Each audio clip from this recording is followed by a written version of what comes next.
Now, I know you're all excited to be here as we count down to Avengers Endgame, the grand conclusion of 22 films in the Marvel Cinematic Universe. So without further ado, please welcome the cast and filmmakers of Marvel Studios' Avengers Endgame.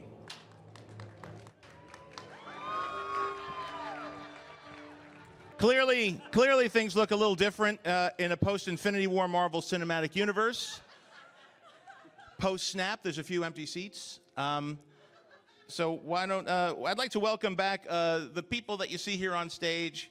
Denai Guerrera, Anthony Russo, Joe Russo, Scarlett Johansson, Kevin Feige, Robert Downey Jr., Chris Hemsworth, Don Cheadle, and Mark Ruffalo. Let's hear it for them. We are fortunate enough to have a few of the other people that survived the snap joining us today. Ladies and gentlemen, please welcome Birthday Boy Paul Rudd, Karen Gillan, Brie Larson, Chris Evans, and Jeremy Renner.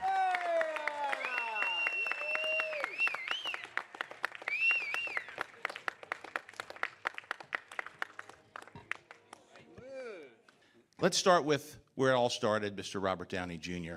I have a question here on the card. When you first suited up as Iron Man, could you envision Tony Stark's arc and where you wanted to see the character go? And how did you approach building such a memorable character? I've been thinking about this recently. There's always two tracks, at least in my mind. One is the sky is falling, and the other is the sky's the limit. And as we had those many discussions in the high desert and shooting the film, I'm reminded now that I was talking a lot of smack, saying, "Wait till you see where this goes." But in the moment, I was just hoping, day to day, we were making good scenes and getting good stuff in the can, and you know, usual gobbledygook. I just wanted to not drop the ball. Was it a surprise early on that Iron Man amassed an army of devoted fans? And what do those fans mean to you today, Robert?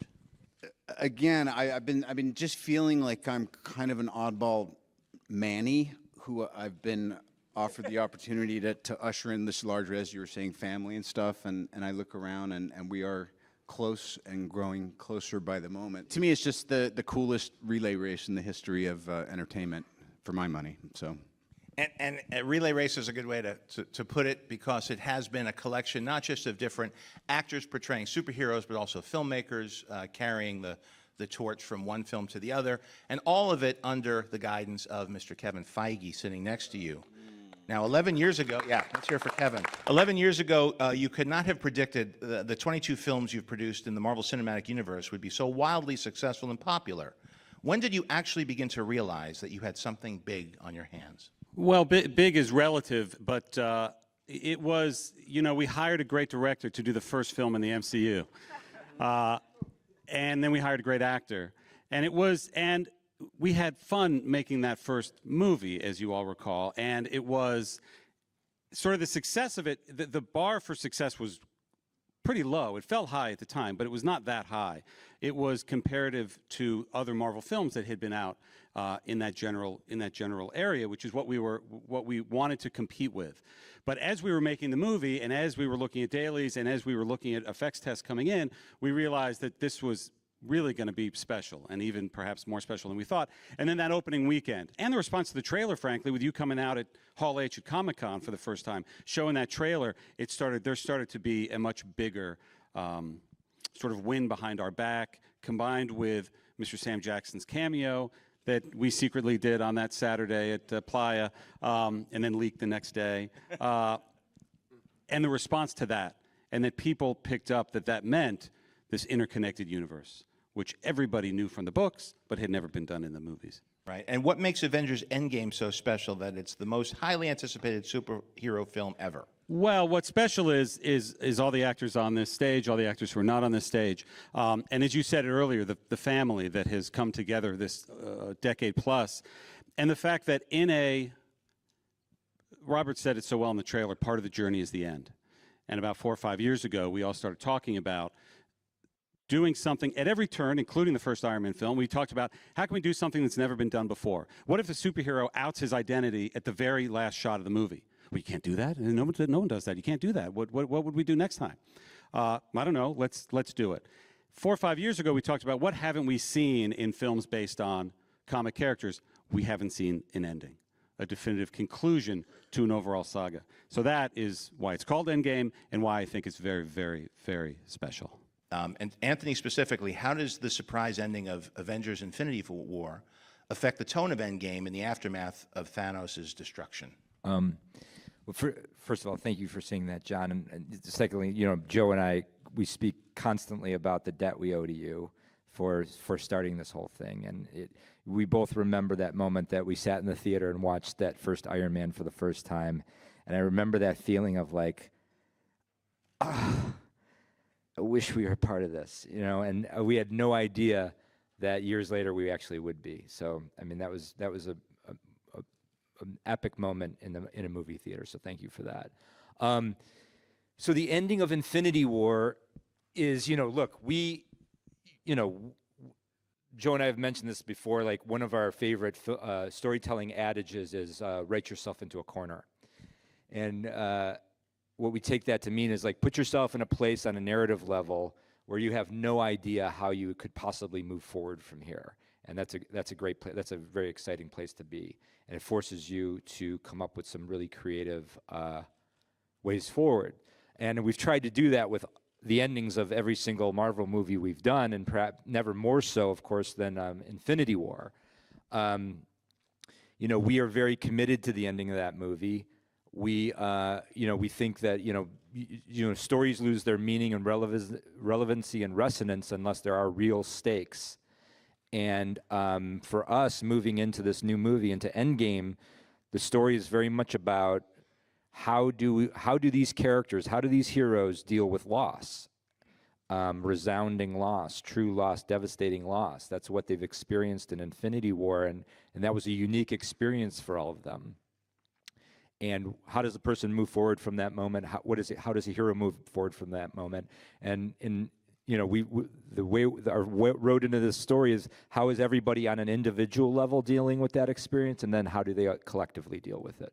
And Joe, what do you want audiences to experience when they watch Avengers Endgame? I'm sorry, John, we can't talk about that.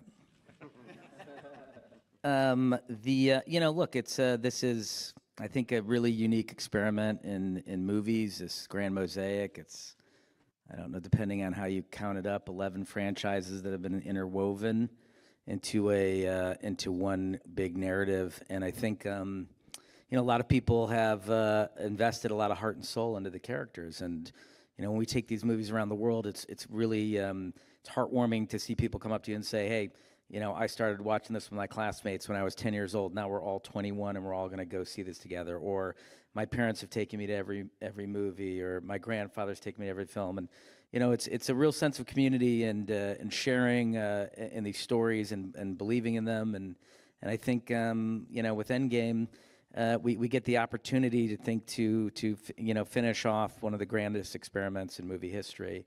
And bring it to, as Kevin said, an epic conclusion. So what we're hoping for is that people feel satisfied with the conclusion. Jeremy Renner, Hawkeye is back. How do you feel to rejoin the Avengers and take up your bow again? Yeah, I'm good. All right, thank Stretched you. Stretched out, had some coffee, ready to rock. All right, sounds good. Good to have you back. Denai Guerrera, Black Panther introduced your character Okoye to the world. Now she is fighting besides the Avengers. What makes her such a respected and well-liked character? And also, congratulations and thank you for the breath of energy that Black Panther brought to the Marvel Universe. I think it was something that was truly significant and helped keep the franchise feeling fresh and new, and it was a wonderful film. Thank you. Listen, it was an amazing honor and joy to be a part of it. And, once again, it was, the beauty of being here today is being amongst this amazing franchise that's done all this work over this course of time is, we got to be embraced in this universe and be a part of it. So that was such an amazing part of it. What I can say about Okoye, because I can't speak to, oh, you like her because that sounds a little like, well, I'm liked. No, what I can say is what I love about her is that she's very unapologetic, and she's a traditionalist in the sense that she believes in the sovereignty of her nation. And I guess that really resonated with me because I was born on the continent. I was born here, but I was raised on the continent. And so seeing a country like Wakanda, which has had no history of colonization and became so powerful, and that she is like the guardian of that nation in a sense, was something that really resonated with me. And I really got to work, collaboratively in a gorgeous way with the awesome Mr. Ryan Coogler, who really allowed me to imbue her with the idea that she has a good time. She doesn't have rage issues. She doesn't have that going on. She loves her life. She loves her country. She loves her people, and she'll do whatever it takes to take care of what must be done. And at the same time, there's a fierceness that I think she has, that also she kind of unapologetically also embraces her femininity. So it's been really fun to get to see her in all these different ways, because when I was talking about this yesterday with Scarlett, the first day of Infinity War, when they all came to Wakanda and we were coming onto their set, and we opened that tent door, that tent whatever flap, and they're inside and they're like, all the Avengers sitting there is like, oh, hi. That's the minute you realize you're a part of a universe, which was pretty darn awesome. Chris Hemsworth, what has made Thor such an entertaining and beloved character through his own franchise and in the Avengers as well? And what do you like? And what do you like best about playing him? Well, I mean, just to echo something you were saying before, Anthony, about the first time that the Marvel Universe came into my universe back in Australia. I was sitting there, and I don't know, I would have been just straight out of high school and watching Iron Man 1 and thinking the same things, thinking, oh my God, imagine, I wish I could be a part of that world. And then a few years on, getting cast in it as Thor and having the opportunity to embark on this thing. And at the time, I thought, was this film even going to make it past DVD, or even make it to the cinemas, or was I going to be recast, or all those sort of questions? And look, I think the answer to the question, what made it so special for me was just the different people I was able to work with. From Kenneth Branagh to that first film, was really, I sort of was completely in his hands and was basically willing to do whatever it takes and wherever he needed me to go for the character. And then through the films with each director and each different cast member, I'd learned something different from. And by the time about Ragnarok I felt like it finally enough sort of confidence to go, okay, well, what is it that I could possibly bring to this? And then had this great collaboration with Taika, and really decided to do something different and see how we could make it unexpected and unique. And then I remembered calling Joe and Anthony and saying, look, I've got this new version of Thor that we've just shot, and I want to continue that version. I don't want to do the old version. And he said, well, we've got an even newer version for you. And it was, and then as was this film here, and it's just about the people that's made it so special, and I think unique each time with any of our characters is everybody you get to interact with, and the fact that we're all willing to be open to what new possibilities lie ahead of these franchises and these characters, and it's been a pretty remarkable journey. Chris Evans, Captain America is a classic hero with an unshakable moral code, and you have perfected your portrayal of him, plus shown us even more of what makes him tick. What has it meant to you to play him, and what do you like best about Captain America in this film? There's been so many wonderful elements of working on this movie, and I'll echo what Chris said. Just truly, not to, it could seem like a safe answer or something, but really, honestly, the friendships and connections I've made over these 10 years now, it truly has become a family. And Scarlett Johansson, Black Yes, Widow. that's me. Yes, you have been part of this since Iron Man 2, and your character has always represented women as strong and equal. And for you, what is the best part of playing a character in this universe? The character really started as, a sort of secretary, a sexy secretary with a skill set on the side, and Posing as, thank you. We didn't know, certainly I didn't know how the audience would react to the character, my interpretation of the character, and obviously a very beloved character for a long time. I feel, and then the next time that we saw her in Avengers, she was sort of one of the boys, for better or worse, and that, made sense then. And, as I think the fans and the audiences have really pushed, certainly Marvel, but pushed all the studios and filmmakers to really, throw up on the screen what represents what's going on in the zeitgeist and wanting to see, diverse films and cast that represents how they, their own aspirations and how they feel. I think, the character has sort of grown in reaction to that, and the movies have really grown in reaction to that kind of fan encouragement. And honestly, I have to say that, it's so. I remember, when Lizzie signed on, and and Colby was there, and we were all clinging to each other just to.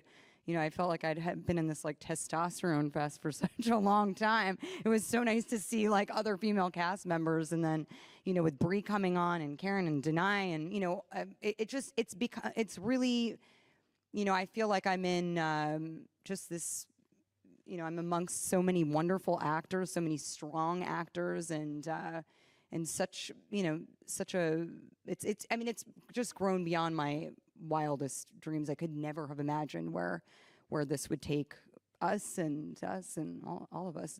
It's been quite a journey. Karen Gillan, Nebula is such a complex character. What excited you about bringing her back for Avengers Endgame? Well, I think it's maybe safe to say that she suffers from some daddy issues. Because her dad is Thanos, so who wouldn't? And I think I'm excited for her to finally face the source of this abuse. This has sort of been building through multiple movies, through the Guardians movies, and she's talked about how she wants to inflict revenge. And so we all know about that. So I would like to see her try and face that. Paul Rudd, Ant-Man's Return.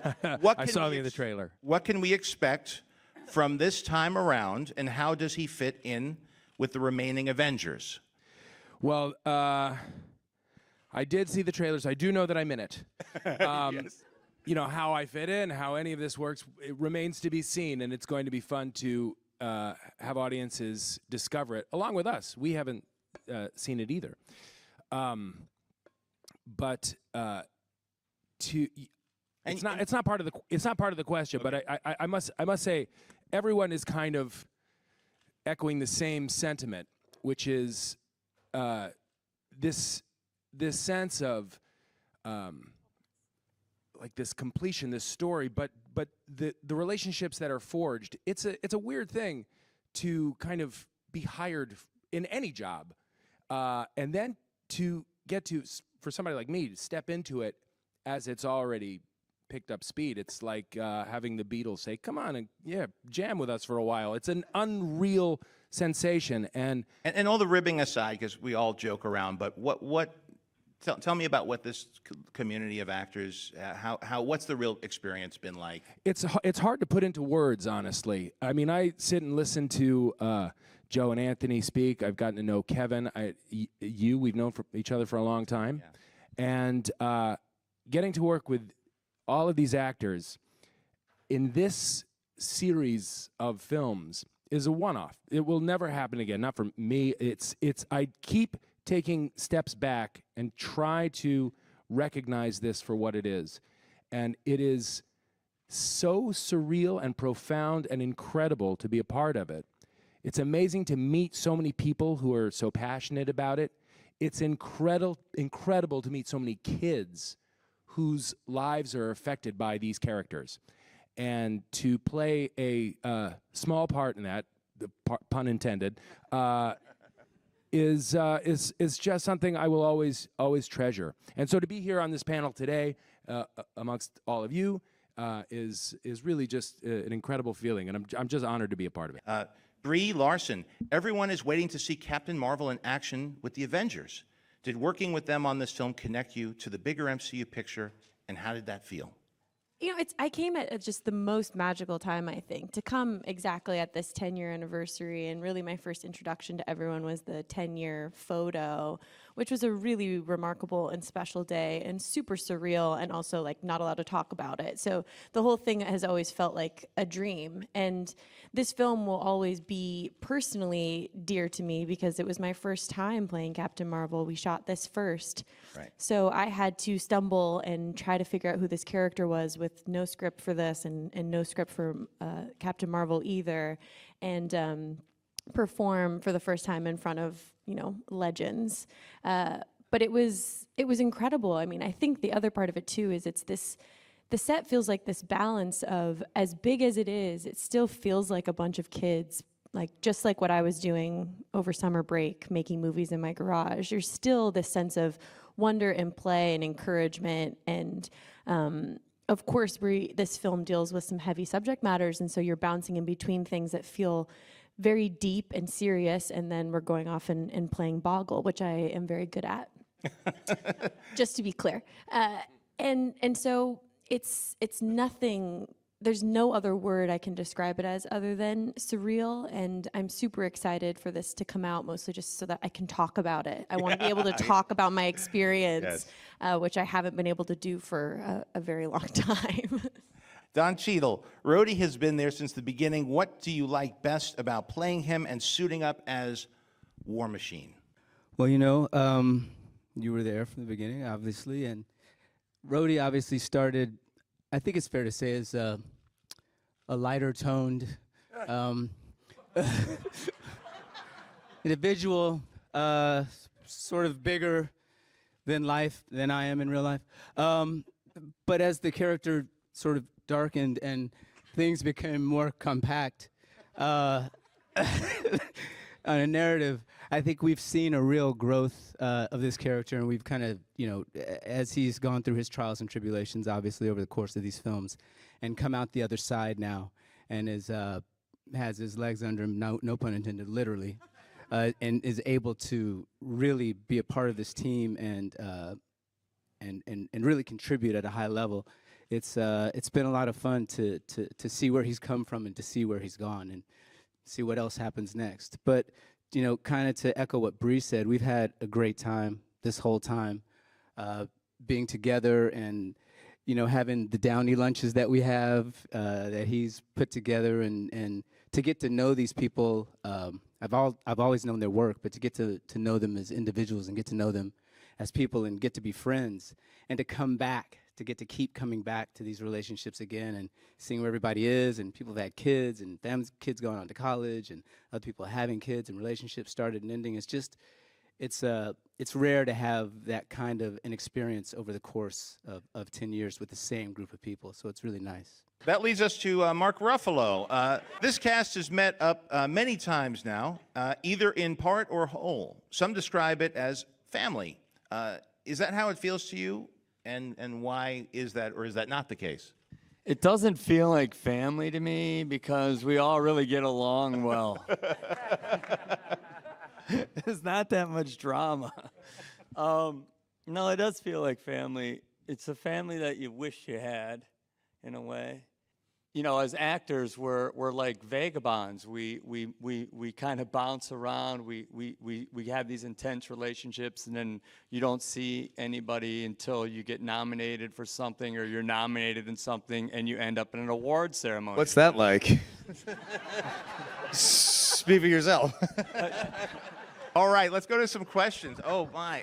For the Russos, you guys have shown amazing restraint in what you haven't revealed about this film so far.